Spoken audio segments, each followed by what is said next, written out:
Okay, guys, we are live. Dave's LFC Chats. Hit the like, hit the share, give us a sub, show us your love. It's myself and Keith tonight flying the flag at Eaton Ryan on Twitter to chat about the Reds. There's nothing better to do on a Tuesday night than chat about the Reds. Keito, how are you? Good. All good, my friend. I'm a day ahead. I keep thinking it's a day ahead. I thought today was Wednesday.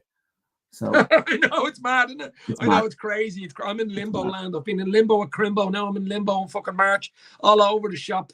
But take my mind off everything and let's talk about the Reds. Let's regurgitate what happened at the weekend. We'll mention Europa Thursday. We'll mention the fucking humongous, huge tie potential, whatever you want to call it, on Sunday. But the weekend, 98-minute, Darwin chaotic fucking Nunes. Oh my God, it's madness, isn't it? It's brilliant. Madness. It's brilliant. I just can't. It's just like I can't understand the amount of madness that's happened after the match show around, something that's very inconsequential in terms of the grand scheme of the overall game.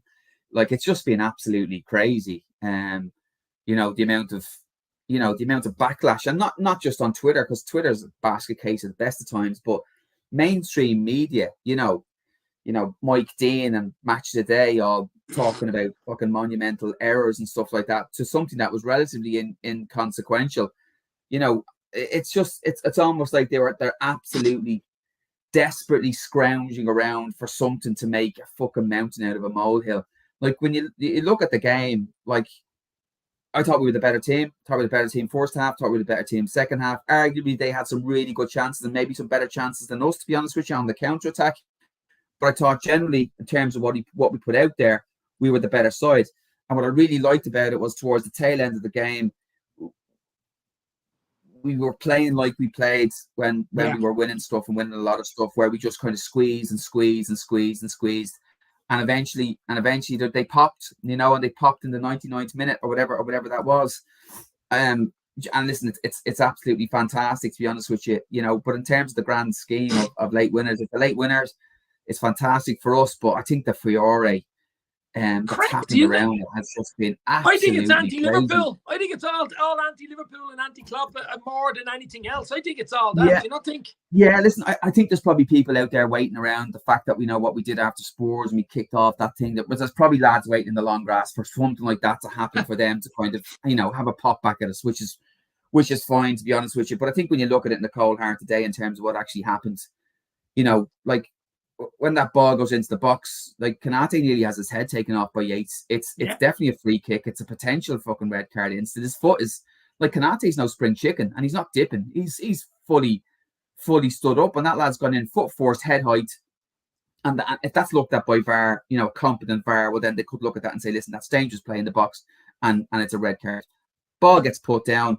Okay, there's a bit of a mistake in terms of who gets the kick off. But, like, you're looking at 2 minutes worth of play, between that incident and us scoring the goal. 2 minutes of play whereby they have possession, we have possession, they get a fucking throw. 1 minute 56 seconds. Think about it. Anything could happen in 1 minute 56 seconds. Anything. You know what I mean? Yeah, anything could happen.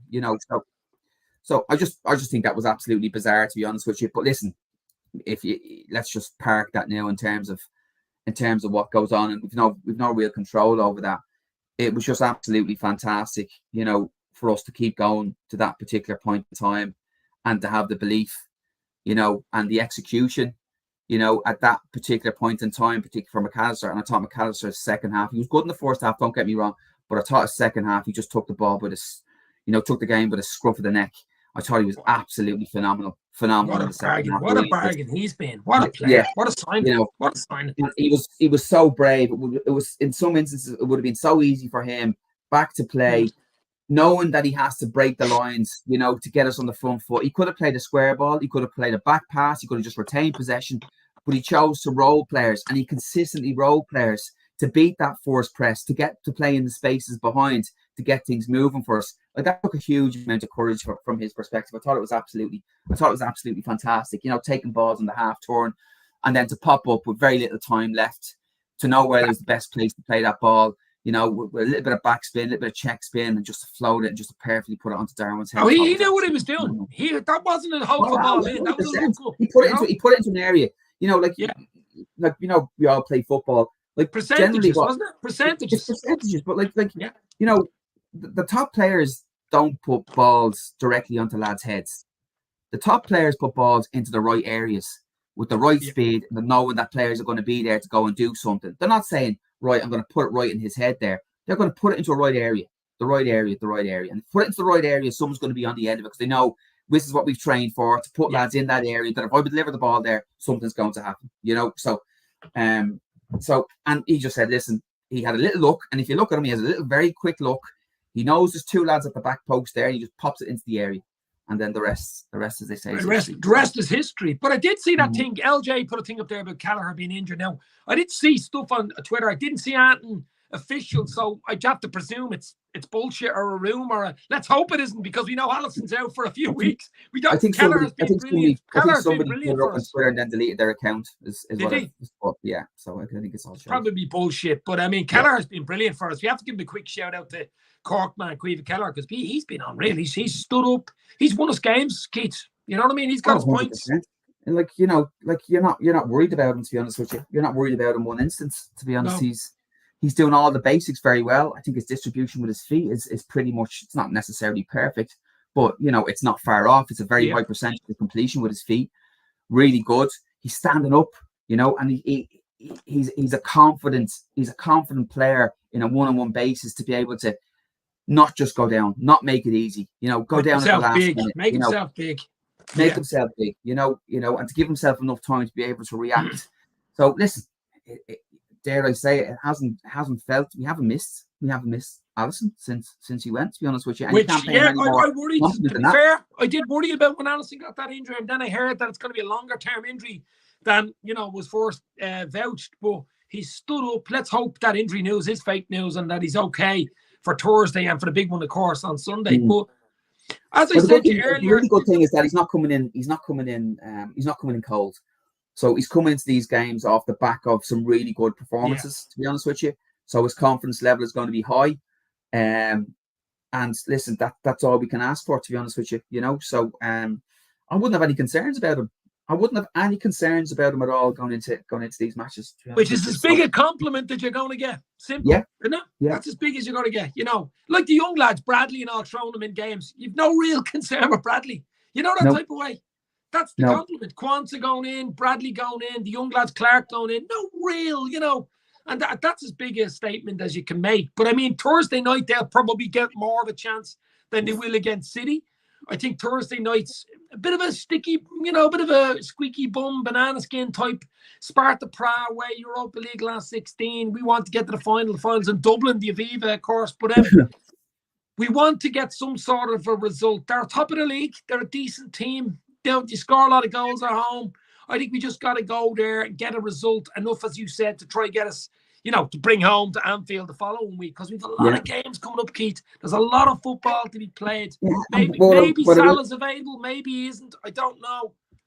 Listen, if we could get 30 minutes out of Salah, I think it would be great. And when you look about it and kind of go, right, like at some point in time, we have to kind of play these players. He's always pretty much gone strong in Europe, to be honest with you, when the option's there. It's rare he goes really, really weak. He's not going to take them for granted. I think he's going to concentrate. He'll definitely have the spine right. So it's going to be it's definitely going to be one of Konate, Van Dijk at the back with possibly Quansah. He might go Simicas on the left-hand side. He could probably put Joe in again on the right-hand side. I think Joe Gomez, not necessarily being absolutely fantastic, but from a utility perspective and an in-game management utility perspective. I think he's been one of our players in the season. Phenomenal. Just for the fact that he's in utility-wise. That's it. It's utility-wise. Listen, I think there's still a huge amount of kind of improvement there in terms of his ball retention. He gives it away a little bit too much. But in terms of playing, right back and then playing 6, back to right back, left back, can go in and do a job at centre back all in the space of 90 minutes is just that, there's not an awful lot of players who kind of have that. But there's an argument to give Salah. There's also an argument that Szoboszlai needs more games because he was probably a little bit all over the shop when he came on, and because he's missed so much football. I think the Sparta Prague game is perfect for Szoboszlai. It's perfect for him. I think it's a perfect game for him. And I think if Salah's thereabouts, I wouldn't be just bringing him in cold for City. I think he definitely needs some time under his belt. Needs 20 minutes at least. Yeah. I wouldn't risk Diaz. I think he's run himself into the ground. I think Elliott probably needs a little bit of a break as well, to be honest, which he's run himself into the ground. But I think you'll see 3 or 4 young lads. if we're going I think three you up could top. see Kwanzaa. You could see Kwanzaa. You'll definitely see Bradley. You could see Bobby Clark, starting. Yeah, and Dan's, I think, is probably worth a shout, to be honest with you. So, yeah. Goose Step Scouts are in the house. So- I do like that name. Fair play to you. Goose Step and LJ are in the house. Yeah. Hit the like, hit the share, guys. Look, listen, the most important thing really going into Thursday is that we have options, right? Whereas the last 3 weeks we've had no options. It's really just been sticky plaster stuff, and that's the one thing. I knew we were going to have at least one game over that period, trying to nurse, whereby it would have been sticky wicket time, and Forest was definitely that game, and we just managed to grab something in the 99th minute. But like generally, that looked like a team who had little kind of experience, almost being thrown together, sticky plaster job. That's when it happened. We didn't, outperformed, played out of our skin for the Carabao. Did really well, despite a lot of scares. Eventually against Norwich, and Brentford as well. To be honest with you, so we've got through those games where we have. Now I think it's a time for us to start, going to go. Let's put our best foot forward, and we should have a few players coming in who are relatively fresh coming into this period of time. Now we do have an international break as well straight after this match, which we could do it. To be fair, yeah. But I mean, look, the thing is, obviously Salah, if he can maybe get 20, half an hour Thursday night, Szoboszlai probably needs to start. I think he needs a game. We've got to look at it and say, right, what have we got on the bench? We need experience. As you say, you need one off Kanate, Van Dijk at the back. You do need one off and McAllister end on midfield, especially away from home in Europe. It's never easy. To be honest, I just hope we turn up, get a decent team out on the pitch, and just keep it rolling into the City game. You don't want to lose that game Thursday night. All your good work up to that. Bit of a shine taken off it going into the huge game at Anfield on Sunday. Yeah, well, listen, you could look at moving Gomez in and play him 6 again, to be honest with you, and then you've got Szoboszlai on the right, and then potentially Clark in there as well if he wants that, or one of the other lads. And then you're looking at kind of going, right, what are we going to do up front? And I think you could probably look at Dan's, if Salah's fit, you could put him on the right, and then you're looking at a solution for outside left, to be honest with you, and then with a few lads on the bench who might be able to come on and do a little bit of a job if it starts getting really sticky, to give them some time. You can bring Endo, you can bring maybe if Salah Diaz on the bench, you know what I mean? Yeah, you can bring these guys, have them on the bench, and just mix and match. I think it's just really important that we get the spine and we have a threat. So solid as we can at the back. Obviously have somebody who sits in and be able to control, to be honest with you, retain the football as much as we can, and then we need a threat. We always need a threat. You can't be going into these games with zero threat. I think Gakpo probably needs a bit of a break, to be honest with you. He's been getting a lot of stick, Keith, hasn't he, online? I know. I don't think it's his game to lead the line, to be honest with you. I really don't think it's his game to lead the line. I think it's a little bit too much. I think he's better off playing in the spaces. So I just don't think it's his position, to be honest with you. I think it's just not his game. So he's stood up and he scored some very important goals for us. I wouldn't be going against him. I'm just saying he's been playing in the position that's not his position. He's not a 9. I don't care what anyone says. No, he's not. He has the physicality. I don't think he has the ability to get in behind. And I think he's a bit more. I think he thinks about what he's going to do, and he's not as instinctive as he needs to be, as a 9 needs to be, to be honest with you, in terms of goal scoring. So he needs to be able to get the ball out of his feet and pick, or and do that kind of stuff, to think about what he's going to do. Whereas sometimes in 9 you don't get that opportunity. It's chance, shot, score. So, but that's just my opinion. The Gravenberch injury came at the wrong time as well. I know he was more or less, his leg was taken off by Casado in the cup final, but we could have done with him as well, but he gave us more options. But look, I think it would have been great for him to get game time as well, to be honest with you. I think it would have been good. I think he was starting to come in and get a bit more consistent game time, and I think his game was improving as a result of that. At the wrong time, injury at the wrong time. That's a famous saying. But I mean, Keith, I know it's a good bit away. It's probably too far away because we've got a game in between the game, which is the big game on Sunday. But I think it's huge. I really do. City are starting to get a bit of form now, as you can see. Arsenal are playing well. They're scoring a lot of goals, Arsenal. So it looks like a 3-horse race. Okay, Villa are maybe thereabouts. I still think it's a 3-horse race. The winner comes from the front 3. Liverpool, Arsenal, and City. But I think a lot of people saying it's a must win. It's a must this. I think it's a must not lose on Sunday, Keith. That's what with the injuries we have. Must not lose. Must not it's a lose. must not lose. You know what I mean? they've an absolutely shocking record at Anfield, to be honest with you, for that side. Now, listen, granted, when you go back in history, they've never been this good, to be honest with you. Even since they have been good, to be honest with you, I think they've only won once since their resurgence at Anfield. Yeah. And before that was 2003 or something. So they have a really appalling record. I think they'd be nervous coming to our place, to be honest with you, because they know they've got a bad record. I think it's probably, from their perspective, it is the hardest place for them to come and play a game of football, without a shadow of a doubt. I think if we can, in the first 10 to 15 minutes, if they know they're going to be in for a very long afternoon, the crowd, the new 60,000 plus crowd, they will be up for it, I'd say. They'll be up for it. Yeah, they will be up for it. And fans just to get a result, and that result could very well be a draw rather than a win. As you said, it's must not lose.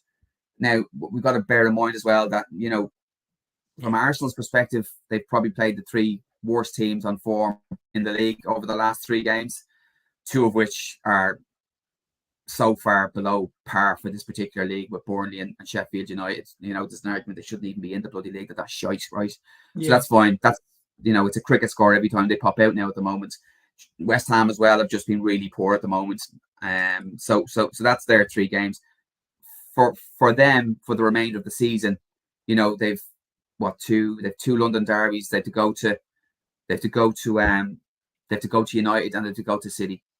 So yeah, they've got a tough run in, to be honest with you. City likewise have a tougher run in than us. So at the tail end of these two match periods, with the international break in between, I think you'll have a clear front runner in terms of what way that's going to go. I think if we can win it, to be honest with you, and I don't think the league is won or lost. I don't think it's won or lost. No, it's not won or lost. It's just momentum. No matter what happens, it's not over. It's just momentum. It's just momentum. If we win the cup the way we win the cup, and it's a statement, Keith. It's a statement. If you beat them Sunday, it's a statement. It's definitely a statement. So it's too far out. It's too far out to say that was our fucking Vincent Kompany moment. But if we do get through City, we can look back, hopefully at the end of the season, and say that was the moment where we really knew it was going to happen for us, or we thought, that's where the momentum shifted a little bit. So well, it'd be a 6-pointer. It's a 6-pointer. You remember the two leagues that we lost by 1 point? They beat us that season, and that was the 6 point. That was the points turn. You know what I mean? Yeah. We lost to them. Remember the 2-1 we lost, the Mane goal that nearly went over the line by 1 inch or a millimetre, and if it would have went 3-2, over, we got ourselves back to 2-2 as well. It's fine moments, fine bloody moments. So what I mean? There were moments at the Etihad as opposed to moments at the Etihad. I know. Yeah. So, but then we draw. I think we drew with them twice, though. Remember, Mahrez missed the penalty in one of the games in the as well. Last minute. Yeah. But we didn't beat them, is what I'm trying to say. It's a huge, it's a point swing. You know what I mean? If you beat them. No, 100%. To be honest with you, like it's more of a nail in their coffin than it is in ours if they get a result. To be honest with you, I still think they have to go and play, Arsenal in the next game, which could go either way, and they've still got another couple of tricky ties as well. Spurs, who they don't like, they really do well there as well. So there's a couple of other bits and pieces there. I don't think it's the end of the world, but if we get 4 points, if we get to 4 points ahead of them, and they have to play a huge game, the following game for them becomes absolutely fucking massive. Plus, we might after the international break have the likes of a Jones, a Trent, these type players back. You know what I mean? Gravenberch, maybe even Alisson, these type players back. That's the big key for me. But I think the big key for me is, I suppose, in terms of getting our best players, our best 11 on the pitch, I think our bench is probably still going to struggle against City, and you have to hope that the intensity doesn't, damage us too much from an injury perspective during that game. You'd be looking to say, if we put our starting 11 out there, not making any changes till 70, and hopefully with a healthy lead at that stage, 70, 75. So if we look at saying Bradley, Kanate, Van Dijk, Robertson, Kelleher, Szoboszlai, Endo, McAllister, Diaz, Nunes, Salah, like that's our 11. That's as good as it gets with the injuries. It's as good as it gets, It's as good as it gets, but then you've kind of got at the back, you've got cover from a Kwanzaa perspective. Like you'll definitely have Elliot there to come on and do a job if he needs to do a job. So, we've got cover, to be able to come on and do a little bit of a job. Likewise, you can pop a Gomez in there if you need to pop a Gomez in there at right back or whatever else it is if you get an injury, because I don't think Bradley looks like he's more than 70, 75 minutes at the moment. He's probably just being protected, which is fine. But that looks to be a side that can cause City problems and a lot of problems and give us chances. After that, then it's about chance conversion, to be honest with you. I think they're giving up a lot more chances than they did in seasons gone by. If you watched, I watched the Chelsea game and a few other games. They're giving up 1 or 2 more chances than they usually would, Keith. You know what I mean? But you've got to be clinical. You've got to be clinical. You know what I mean? Yeah. Look, I don't think they can afford to have. If we play Diaz at Anfield, I don't think they can afford to have John Stones coming in from right back or you know what I mean, and playing into midfield and leave all that space exposed. We'll just continuously get in behind them. So I think it's interesting. What'll also be interesting to see if Guardiola does his usual, whereby he just targets Trent and just targets Trent and just targets Trent. Trent won't be there probably.